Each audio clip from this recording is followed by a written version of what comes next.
हाय, good evening friends.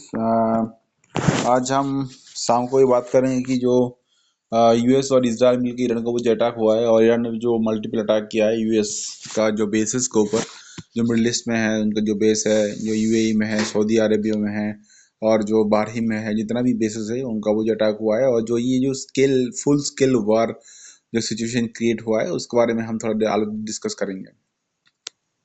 तो major military escalation है ये joint US and Israel military strike on Iran है। Coordinate military action launch by Israel and the United States against multiple target of Iran, including the urban center and strategic sites and Tehran and other site of major offensive, and described by the US official as a major combat operation। और US ने इसको बहुत seriously लिया है, और Israel ने इसको बोला कि प्रिवेंटिव स्ट्राइक है, मतलब कि इसको हम थोड़ा सा रुकावट कर रखा है, प्रिवेंटिव मेजरमेंट रखा है।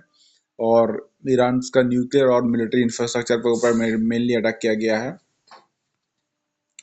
और ईरान उसके बदले में ईरान ने क्या किया कि Iran launch a ballistic missile and drone strike targeting the US military based और एसेट्स जितना भी है मिडल ईस्ट में है, including the base of Bahrain, कतार, यूएई, कुवैत, जॉर्डन में, वो सब में अटैक किया है, और उनको अटैक सक्सेसफुल रहा। One faculty report from missile strike in Abu Dhabi, UAE में अटैक हुआ है। और ईरान ने डिक्लेयर कर दिया कि all that American and Israeli assets in the region are, मतलब कि उनका टारगेट में है, और वो रेस्पॉन्स करेगा उस टारगेट में, क्योंकि ईरान को तो इतना दूर अमेरिका को अटैक नहीं कर सकता या इजराइल का अटैक नहीं कर सकता है, तो उनका जो एसेट्स है उनको उसका पूरा अटैक कंटिन्यूस करेगा। तो अभी क्या है उसके बाद, जो इस अटैक के बदले में क्या हमको आउटपुट में क्या हो क्या आता है कि airspace and civil aviation में बहुत ज़्यादा प्रॉब्लम क्रिएट हो गया, कि वो जितना भी हमारे पास ये यूरोप में कंट्री में जो हमारा पास में फ्लाइट्स था, ये पूरा फ्लाइट्स का एयर स्पेस ईरान ने क्लोज कर दिया, और इसी के तहत हमारा मिडिल ईस्टर्न और इंटरनेशनल एयरलाइंस में बहुत ज़्यादा रूट का प्रॉब्लम हुआ है, और सेफ्टी कंसर्न को देखते हुए बहुत ज़्यादा प्रॉब्लम क्रिएट हो रहा है।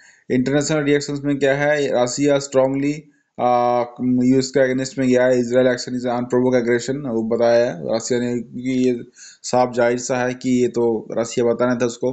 Various countries and international bodies are have urge the resistance and respect of international law amid and fears of conflict in वीडन। और इंडिया भी साथ साथ में, इंडिया भी बताया कि जो सिविलियंस के ऊपर अटैक हो रहा है, ये वही जितना भी देश है सब अपना धैर्य रखे और संयम रखे, और साथ ही साथ इसको जो डिप्लोमेटिक इश्यूज टॉक के बारे में टॉक साथ इसको खत्म करे। इंडिया ने भी ये मैसेज दिया है।